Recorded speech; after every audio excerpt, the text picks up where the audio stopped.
एक बार की बात है, एक छोटे से गांव में जहां के बच्चे हमेशा हर रोज एक नया किस्सा सुनने के लिए उत्सुक रहते थे। इस गांव का नाम था रामपुर। यहाँ के बच्चे हमेशा अपने गांव के पुराने पुराने किस्से सुनकर बड़े हो जाना चाहते थे। इस गांव में एक बड़ा ही रहस्यमय जंगल था जिसका नाम था मिस्टी वुड्स। लोग कहते थे कि इस जंगल में रहने वाली राजकुमारी हर बरसात में बनाती है एक नया रहस्यमय खजाना। लेकिन कोई भी उस जंगल में जाकर नहीं आया था क्योंकि उस जंगल में अनगिनत कठिनाइयों और राज है।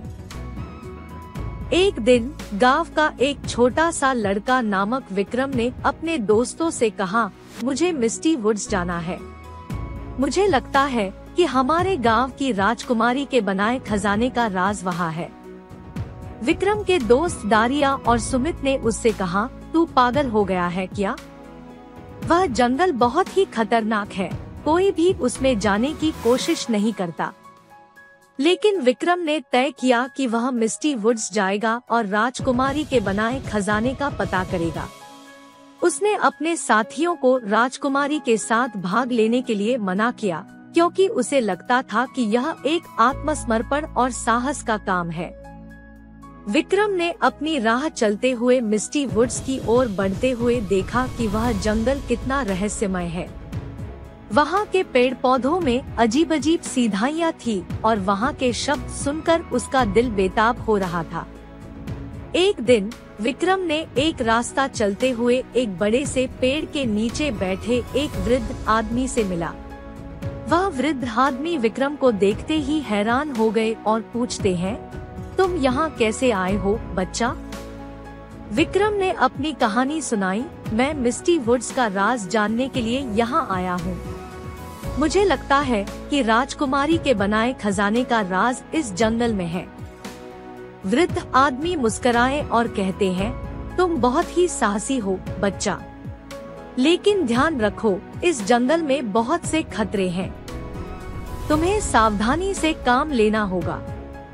विक्रम ने वृद्ध आदमी की सलाह ली और आगे बढ़ते हुए वह नए राज और रहस्यों की खोज में जुट गया। लेकिन रास्ते में उसे अनगिनत परेशानियों का सामना करना पड़ा। वहाँ के जंगली जानवर और आत्मियों ने उसे अच्छे से समझाया कि वह जंगल के राजों की समझदारी और सहायता के बिना कभी भी मिस्टी वुड से बाहर नहीं निकल सकता। धीरे धीरे विक्रम ने जंगल के राजों की सहायता से राजकुमारी के बनाए खजाने के नजदीक पहुँच गया। वहाँ उसने एक बड़ी सुनहरी दरवाजा देखा। वह दरवाजा खोलने का प्रयास करते हुए उसने अपनी सारी शक्ति और बुद्धिमत्ता का उपयोग किया। दरवाजा खोलने के बाद विक्रम ने एक बड़ी रोशनी और चमक देखी। वहां देखकर उसे अच्छी खबर मिली कि वह राजकुमारी के बनाए खजाने का राज खो चुका है। उसने जगह जगह चमकदार गहनों, सोने चांदी के मुद्राओं और प्रेम के प्रतीकों को देखा। धीरे धीरे विक्रम ने एक बड़ा सुनहरा ताज देखा जो कि राजकुमारी के सिर पर था। वह ताज उत्सव और समृद्धि का प्रतीक था। विक्रम ने ताज को उठाया और उसे गांव ले जाने का निश्चय किया।